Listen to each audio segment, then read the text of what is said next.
The Tao of Self-Confidence, episode 560. Welcome to the Tao of Self-Confidence, where I share stories of amazing women who have discovered their inner journey to self-confidence. Visit our website at thetaoofselfconfidence.com. Your inner journey to self-confidence awaits. Well, hello, friend. Welcome to the Tao of Self-Confidence, where I share stories of amazing women who have discovered their inner journey to self-confidence. I'm your host today, Sheena Yap Chan, and today I have a phenomenal lady on the show today. She is the co-founder of She Talks Asia and Mano Amiga, and is also a passionate advocate for women's empowerment and quality education for all, and I'm really excited to have her on and share her story with us today on self-confidence. So without further ado, I'm going to introduce you to Lynn Pinugu. Lynn, how are you today? Maybe you can fill in a little bit more about yourself to our listeners. Sure. Hi, Sheena, and hi, everyone. Thanks so much for having me. It's such an honor. This is actually my first ever audio podcast, so I'm quite excited to be your guest. As Sheena mentioned, I'm the co-founder of Mano Amiga. It's an international school for underprivileged kids, and it's something I put up when I was 23 years old. And I'm also the co-founder of She Talks Asia. It's a women empowerment media platform, and something I put up with 3 other friends about 2 years ago. Awesome. Well, thanks for sharing that. And Lynn, what's your cultural background? So I'm full Filipino. I was born and raised here in Manila. Thanks for sharing that. And what'd be your favorite self-confidence quote? Okay, so I have several, but one thing that really resonates with me is something that Lao Tzu said. He said, because one believes in oneself, one doesn't try to convince others. And to me, that really sums up the way I would define self-confidence. When you're very much attuned to what you really want without being influenced by other people's voices or other people's perspectives and opinions, or considering them, but at the end of the day really choosing what you feel resonates with you the most, instead of feeling like you feel the need to impress others. Then to me, I think that's genuine self-confidence. Lao Tzu actually goes on to say that if you're content with oneself, you don't need other people's approval, and because you accept yourself, the whole world accepts you. And I think that's really true. If we kind of look at the people that if we look at the people that have made a difference, or have inspired others, these are people who really set out their own path without really trying to convince other people of their greatness or of their beliefs.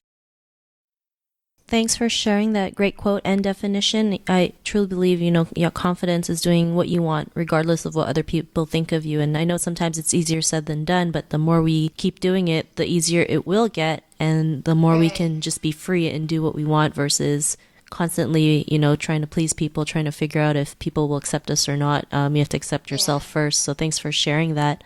Just to add, I think it's definitely a journey. I don't know a lot of people who are self-confident 100% of the time, right? So I think it's a matter also of really knowing yourself, but making it a point to examine your life, and to examine yourself before you start your day. I think that's definitely something people can draw from. For sure. Thanks for sharing that. And Lynn, what was your life like before your discovery of self-confidence? Definitely, it was a very tiring life. I was hyper productive. I was always chasing after something. I always wanted people's approval. So I find myself I was one of the pioneers here in the Philippines for social entrepreneurship. And I got a lot of awards. I got a lot of praise from people. I would get featured in different magazines and stuff. And I think it came to a point wherein I felt like my intentions were already different for pursuing the ventures, meaning I became a bit more addicted to what other people thought. I would look at, it was difficult for me to receive feedback at one point, because I felt like it was a reflection on how good I was as a person, right? So before being innately confident or intrinsically confident, I really feel as if I'm just living to fulfill other people's expectations of me. And I had a school, but I wasn't an educator. So it was tough for me too at that point, because I felt like I always had to establish my credibility. And so I couldn't enjoy the success of the program. It also manifested a lot in my relationships, wherein I would date people and, I would try to conform to their own standards. So as I said, it was very, very tiring, and I couldn't be present. I couldn't enjoy what was I couldn't enjoy the success of Mano Amiga because I was always just looking for what's missing, or I was always looking for what other people, how they, or like what my actions, how my actions would make other people feel, or what they would think of me. So yeah, like there you go. Just tired. Just tired all the time. Yeah. Thanks for sharing that. And I know that can be draining, constantly trying to be the next and best thing and not realizing like we are more than enough to just be who we are, right? And kind of eliminate what others think of us or seeking that approval. But what was that point in your life when you realized that you were more than enough to go out there and be the person that you are today, have that confidence, not seeking the approval anymore? What was that aha moment?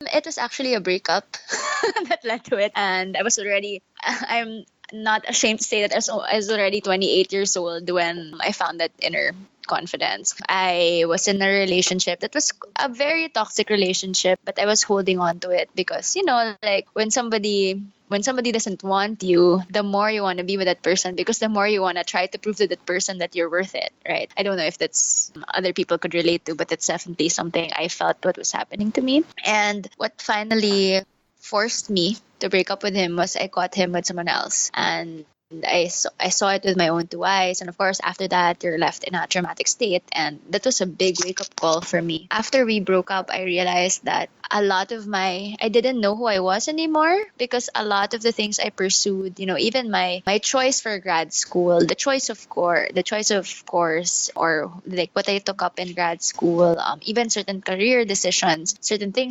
opportunities I gave up, everything was oriented towards this guy. And it's not as if he asked it from me, but it's because I didn't love myself enough, or I didn't think I was enough. So I felt like I had to keep proving myself. And I remember writing in my journal that, wow, Lynn, you are just a shell. You're just an outer shell of your former self. And when I wrote that, it was a commitment, to get to know myself again and to really understand what I really want. Because when we broke up, I really felt as if my world collapsed, right? Because I built my world around him, and all of a sudden I'm left with these pursuits that I felt weren't really mine. And so that was my big aha moment, just, sitting down and realizing, oh my gosh, I need to re-examine my life and to understand who I really am, instead of like what I shaped myself to be.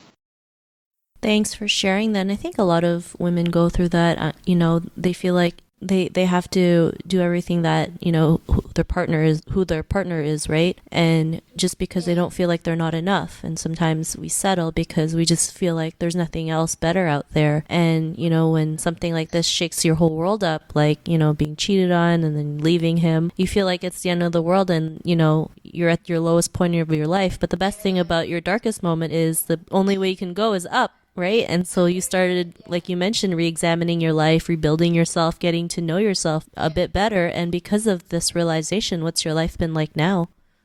Well, that's why we always kid around that She Talks Asia was born out of a heartbreak because it was formed by me and three other girlfriends whom after the breakup, right? Of course, you heal from the breakup, but then we got together and we told ourselves, wait, there are life lessons that I wish somebody told me when I was younger. So definitely, She Talks is one thing that changed after being more self-confident. And we always say that we set up She Talks Asia because we found our voice as women, and we felt like we needed to create a platform and to be able to give back and to give other women the chance to also find their voice through the stories through the discussions that we bring.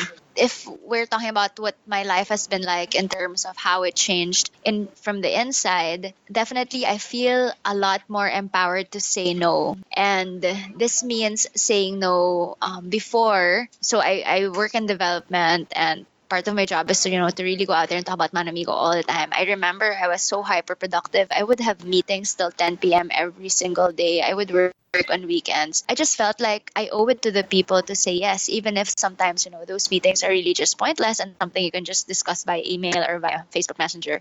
But after that, so it didn't just trickle down into my personal life, it also trickled down into my career. That self-confidence to actually say no and to tell people what I'm worth, and to ask people to respect me. For example, like if people are late, right? That's one way of respect. And before, I didn't mind it. But after this whole confidence, I felt the need to call out people and to inform that, hey, you know what, when you're late, you're disrespecting someone. And in my relationship, like, I find myself marrying the most amazing human being, Miguel. Shout out to my husband, Miguel. And, part of it is, yes, he's an amazing human being. But I think it's also part of it is also because I now know the kind of love that I deserve. That it's easy for me to spot bullshit. It's easy for me to spot men who have wrong intentions about me. And that made it easy for me to also choose a life that, or a relationship that's really built on trust and respect and constant communication. So I think that's really what I feel, how what self-confidence and what self-worth brought me. I feel like I'm more deliberate about the choices that I make. I'm more deliberate about how I spend my life. I'm more deliberate about saying yes, and I'm also a lot more deliberate about saying no. Thanks for sharing that. And it makes a huge difference when you create those boundaries, right? What you will and will not tolerate. And when we set those boundaries, we just feel a lot more better and free, and we just feel a lot happier too. So, because that pressure is gone. And, and to the woman who's listening to your episode, she may be in her own journey to self-confidence. What would be that one tip you would give to her? I think it starts with honesty and really sitting down and being very honest with yourself about where you are in your journey, or what aspect you are in your journey. I think that was the most difficult thing for me to do. It was just, sitting down and admitting to myself that I was accountable to those decisions. At the end of the day, nobody forced me to stay in a bad relationship. Nobody forced me to say yes to all those meetings. Nobody forced me to seek other people's approval. It was all me. And by sitting down and being honest and being accountable for those choices, you also start to try to understand, okay, so why did I say yes, right? What is the deeper meaning as to why I said yes? And I think from that self-awareness, it will also give birth to answers. By understanding what is the root of your lack of self-confidence or your lack of self-worth, then that's the only way you're able to move forward, and you're able to disappear. You're able to disappear those roots, or to address those roots, and, to really try to understand how you can move forward from that. I think another advice I would also give is that, it's really a constant journey. As I said earlier, I don't think we can always be 100% confident. So part of acknowledging that it's a constant process also makes you kinder to yourself on those days when you feel like you failed, or when you feel like your sense of self-worth is not as strong. Thanks for sharing those great tips. And Lynn, if our listeners wanted to get to know a little bit more about you and what you do and the work you've done, is there any links or social media profiles we can connect with?